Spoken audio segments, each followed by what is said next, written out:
എല്ലാവർക്കും നമസ്കാരം. വളരെ സിമ്പിളായിട്ട് നമുക്ക് എല്ലാവർക്കും ദിവസവും ഫോളോ ചെയ്യാൻ പറ്റുന്ന ഒരു ബ്രീതിങ് മെത്തേഡ് ഇൻട്രൊഡ്യൂസ് ചെയ്യാനായിട്ടാണ് ഈ ഒരു വീഡിയോ ചെയ്യുന്നത്. നാച്ചുറൽ ബ്രീതിങ്ങും കോൺഷ്യസ് ബ്രീതിങ്ങും, ഈ രണ്ട് ബ്രീതിങ് പാറ്റേൺസ് തമ്മിലുള്ള വ്യത്യാസം എന്താണെന്നാണ് ഈ ഒരു വീഡിയോയിലൂടെ നമ്മൾ മനസ്സിലാക്കുന്നത്. സോ എല്ലാവർക്കും ചെയ്യാൻ പറ്റുന്നതാണ്. യാതൊരു രീതിയിലുള്ള റെസ്ട്രിക്ഷൻസും ഇല്ലാത്ത ഒരു ബ്രീതിങ് ആണ്. സാധാരണ നമ്മൾ ട്രഡീഷണൽ പ്രാണായാമ സിസ്റ്റം ഫോളോ ചെയ്യുമ്പോൾ പല രീതിയിലുള്ള നിയന്ത്രണങ്ങൾ അതിൽ പറയാറുണ്ട്. ഒരു ഏജ് ഗ്രൂപ്പിലുള്ളവർക്ക് ചെയ്യാൻ പാടില്ല, അല്ലെങ്കിൽ സർട്ടൻ ഹെൽത്ത് ഇഷ്യൂസ് ഉള്ളവർക്ക് ചെയ്യാൻ പാടില്ല, അങ്ങനെ പല രീതിയിലുള്ള റെസ്ട്രിക്ഷൻസ് വരാറുണ്ട്. പക്ഷേ നമ്മൾ ഇന്നിവിടെ പഠിക്കുന്ന മെത്തേഡ് എന്ന് പറയുന്നത് ആർക്കും ഒരു പ്രായ വ്യത്യാസവും ഇല്ലാണ്ട് ഏത് ഹെൽത്ത് ഇഷ്യൂസ് ഉള്ളവർക്കും ചെയ്യാൻ പറ്റുന്ന ഒരു സിമ്പിൾ ആയിട്ടുള്ള ടെക്നിക്കാണ്.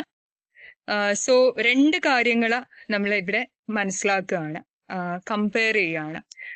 സോ ആദ്യത്തേതെന്ന് പറയുന്നത് നാച്ചുറൽ ബ്രീതിങ്. എന്താണ് നാച്ചുറൽ ബ്രീതിങ്? നാച്ചുറൽ ബ്രീതിങ് എന്ന് പറയുന്നത് അതിന്റെ പേര് സൂചിപ്പിക്കുന്നത് പോലെ തന്നെ നാച്ചുറൽ ആയിട്ട് നമ്മൾ ചെയ്തുകൊണ്ടിരിക്കുന്ന ഒരു ബ്രീതിങ് പാറ്റേൺ ആണ്. അതിൽ നമ്മൾ യാതൊരു രീതിയിലുള്ള ചേഞ്ചും വരുത്തുന്നില്ല, യാതൊരു രീതിയിലുള്ള കൺട്രോളും കൊടുക്കുന്നില്ല. പൊതുവെ നമ്മൾ നാച്ചുറൽ ബ്രീതിങ് ശ്രദ്ധിച്ചാൽ അറിയാം, അത് പലപ്പോഴും ഇൻകംപ്ലീറ്റ് ആയിരിക്കും. മീൻസ് ശ്വാസം നമ്മൾ അകത്തേക്ക് എടുത്ത് കംപ്ലീറ്റ് ആകുന്നതിന് മുന്നേ തന്നെ പുറത്തേക്ക് വിടും. അതുപോലെ തന്നെ ശ്വാസം പുറത്തേക്ക് വിട്ട് കംപ്ലീറ്റ് ആകുന്നതിന് മുന്നേ തന്നെ അകത്തേക്ക് എടുക്കും. ആ ഒരു രീതിയിൽ ഇൻകംപ്ലീറ്റ് ആയിട്ടുള്ള ബ്രീതാണ് പൊതുവെ നമ്മൾ നാച്ചുറൽ ബ്രീതിങ്ങിൽ വരുന്നത്. സോ ആ ഒരു പാറ്റേണിൽ നിന്നും എങ്ങനെയാണ് നമുക്ക് കോൺഷ്യസ് ബ്രീതിങ് പാറ്റേണിലോട്ട് പോകാം എന്നാണ് ഈ ഒരു വീഡിയോയിലൂടെ ഷെയർ ചെയ്യുന്നത്. സോ ബിഫോർ ദാറ്റ് നമ്മൾ ആദ്യം ചെയ്യേണ്ട കാര്യം, എന്താണ് എൻ്റെ നാച്ചുറൽ ബ്രീതിങ് നമ്പർ എന്നുള്ളത് എല്ലാവരും ഒന്ന് മനസ്സിലാക്കണം. സോ ആദ്യം അതിനായിട്ട് 1 മിനിറ്റ് നിങ്ങളുടെ ശ്വാസം ഒന്ന് ശ്രദ്ധിക്കാം. നമുക്കൊരു സ്റ്റോപ്പ് വാച്ചിന്റെ ഒരു ഹെൽപ്പ് എടുക്കാം. ടൈം സെറ്റ് ചെയ്ത ശേഷം ജസ്റ്റ് ഒന്ന് ബ്രീത് ശ്രദ്ധിക്കുക. ഒരു രീതിയിലും കൺട്രോൾ ചെയ്യരുത്. വളരെ നാച്ചുറലായിട്ട് അതെങ്ങനെയാണ് വരുന്നത് അതിനെ വെറുതെ ഒന്ന് നിരീക്ഷിക്കാം. സോ അപ്പോൾ ഒരു സർട്ടൻ നമ്പർ നമുക്ക് കിട്ടും. ആ കിട്ടുന്ന നമ്പർ വെച്ചിട്ട് നമുക്ക് എത്രത്തോളം സ്ട്രെസ് ടോളറൻസ് ലെവൽ ഉണ്ടെന്നും, അല്ലെങ്കിൽ നമ്മൾ വളരെ ആങ്ഷ്യസ് ആയിട്ടുള്ള ക്യാരക്ടറാണോ, ഇമോഷണലി ഭയങ്കര ഡിസ്റ്റർബ്ഡ് ആയിട്ടുള്ള ആൾക്കാരാണോ, എന്താണ് നമ്മുടെ ഒരു ക്യാരക്ടറിന്റെ പൊതുവെയുള്ള സ്വഭാവം എന്നുള്ളത് ആ നമ്പർ വഴി നമുക്ക് അറിയാനായിട്ട് പറ്റും. അതായത് സാധാരണ രീതിയിൽ നാച്ചുറൽ ബ്രീതിങ് നമ്പർ എന്ന് പറയുന്നത് ഒരു 12 to 15 റേഞ്ചിലായിരിക്കും പൊതുവെ വരാറുള്ളത് ഒരു ഹെൽത്തി ആയിട്ടുള്ള ഒരാളെ സംബന്ധിച്ചിടത്തോളം. പക്ഷേ ഇപ്പൊ നമ്മൾ വളരെയധികം സ്ട്രെസ് ഒട്ടും തന്നെ കോപ്പ് ചെയ്യാൻ പറ്റാത്ത ആളാണ്, വളരെയധികം ആങ്സൈറ്റി പ്രോബ്ലം ഉള്ള ആളാണ്, ഇമോഷണലി പെട്ടെന്ന് റിയാക്ട് ചെയ്യുന്ന ആളാണ്, നന്നായിട്ട് ദേഷ്യം വരും, അല്ലെങ്കിൽ പെട്ടെന്ന് ഒരു ഡിപ്രസീവ് സ്റ്റേറ്റിലോട്ട് പോകും, അങ്ങനെയൊക്കെയുള്ള പ്രശ്നങ്ങൾ നമുക്ക് ഉണ്ടെന്നുണ്ടെങ്കിൽ ഇതിന്റെ നമ്പർ എന്ന് പറയുന്നത് വളരെ കൂടുതലായിരിക്കും. മീൻസ് എബൌട്ട് 25, 30, 40 റേഞ്ചിലൊക്കെ ആയിരിക്കും ആ ഒരു നാച്ചുറൽ ബ്രീതിന്റെ നമ്പർ വരിക. സോ അതൊന്ന് മനസ്സിലാക്കിയ ശേഷം അതിന്റെ രണ്ടാമത്തെ സ്റ്റെപ്പ് എന്ന് പറയുന്നത് നമ്മൾ കോൺഷ്യസ് ബ്രീതിങ് പരിശീലിക്കുകയാണ്. സോ എന്താണ് കോൺഷ്യസ് ബ്രീതിങ്? പേര് സൂചിപ്പിക്കുന്നത് പോലെ തന്നെ ഇത് ബോധപൂർവമുള്ള ഒരു ശ്വസനമാണ്. ബോധപൂർവം എന്നുള്ള ശ്വസനം എന്ന് പറയുമ്പോൾ എന്താ മീൻ ചെയ്യുന്നത്? നമ്മൾ ബോധപൂർവം ശ്വാസം അകത്തേക്ക് എടുക്കുകയും പുറത്തേക്ക് വിടുകയും ചെയ്യുന്നു.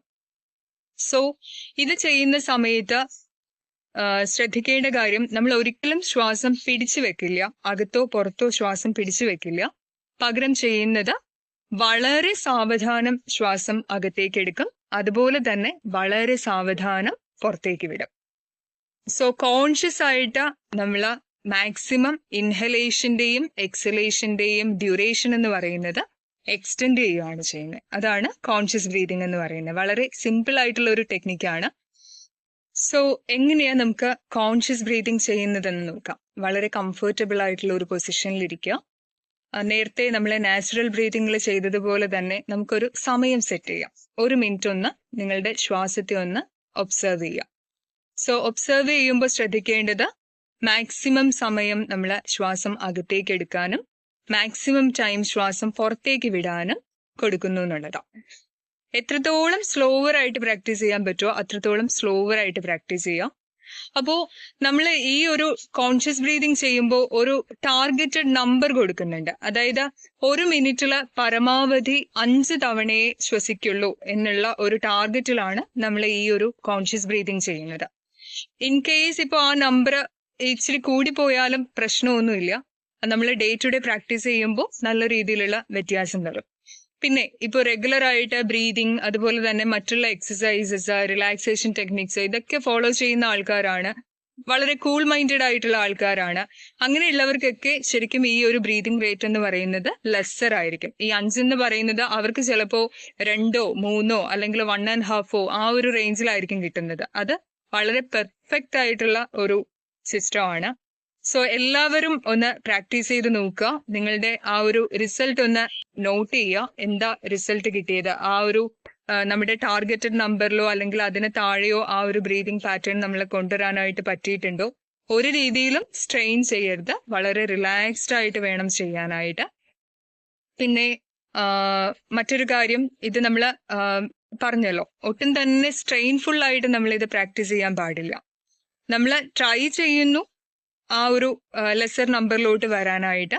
ഇൻ കേസ് ഇപ്പോൾ ഇച്ചിരി ഹയർ നമ്പർ ആയാലും പ്രശ്നമൊന്നുമില്ല. ഒരു രീതിയിലുള്ള സ്ട്രെയിനും ഇല്ലാണ്ട് വേണം പ്രാക്ടീസ് ചെയ്യാനായിട്ട്. സോ എപ്പോഴൊക്കെ നമുക്ക് നമ്മുടെ ആ ഒരു ബ്രീതിങ്ങിനെ പറ്റിയിട്ട് അവെയർ ആകുന്നു അപ്പോഴെല്ലാം ഇത് പ്രാക്ടീസ് ചെയ്യാമെന്നുള്ളതാണ്. ഇതിന് യാതൊരു രീതിയിലുള്ള റെസ്ട്രിക്ഷൻസും ഇല്ല. ഗുരുജി പൊതുവെ പറയാറുണ്ട്, നമ്മൾ സാധാരണ ഷാലോ ബ്രീതിങ് എന്ന് പറയുന്നത് ബ്രേക്ക്ഫാസ്റ്റിന് ഒരു ഹാഫ് ബ്രെഡ് കഴിക്കുന്ന പോലെയാണ്. ബ്രേക്ക്ഫാസ്റ്റ് പൊതുവെ നമ്മൾ നല്ല രാജകീയമായിട്ട് കഴിക്കണം എന്നാണല്ലോ പറയാറുള്ളത്. അപ്പോൾ ഷാലോ ബ്രീതിങ്, അതായത് നമ്മൾ വളരെ ടെൻസ്ഡ് ആയിട്ടുള്ള നാച്ചുറൽ ബ്രീതിങ് എന്ന് പറയുന്നത് ശരിക്കും പ്രോപ്പറായിട്ട് നമ്മുടെ ബോഡിയിൽ ഓക്സിജനേഷൻ കിട്ടാത്തുള്ള അവസ്ഥയാണ്. സോ ഇവിടെ ഡീപ് ബ്രീതിങ് നമ്മൾ പ്രാക്ടീസ് ചെയ്യുമ്പോൾ, ഈ കോൺഷ്യസ് ബ്രീതിങ് ചെയ്യുമ്പോൾ ആ ഒരു പ്രോബ്ലം നമ്മൾ സോൾവ് ചെയ്യുകയാണ്. അതായത് ആവശ്യത്തിലധികം നമുക്ക് വേണ്ട എനർജി നമ്മൾ അകത്തേക്ക് പാസ് ചെയ്യുകയാണ്. എല്ലാവരും അപ്പോൾ ഇതൊന്ന് ചെയ്തു നോക്കുക, നിങ്ങളുടെ റിസൾട്ട് അറിയിക്കുക. ദിവസവും പ്രാക്ടീസ് ചെയ്യുക. അറ്റ്ലീസ്റ്റ് 5 മിനിറ്റ്സ് എങ്കിലും എല്ലാ ദിവസവും കോൺഷ്യസ് ആയിട്ട് ഒരു ടൈം ഫിക്സ് ചെയ്ത് തന്നെ ചെയ്യാനായിട്ട് നോക്കുക.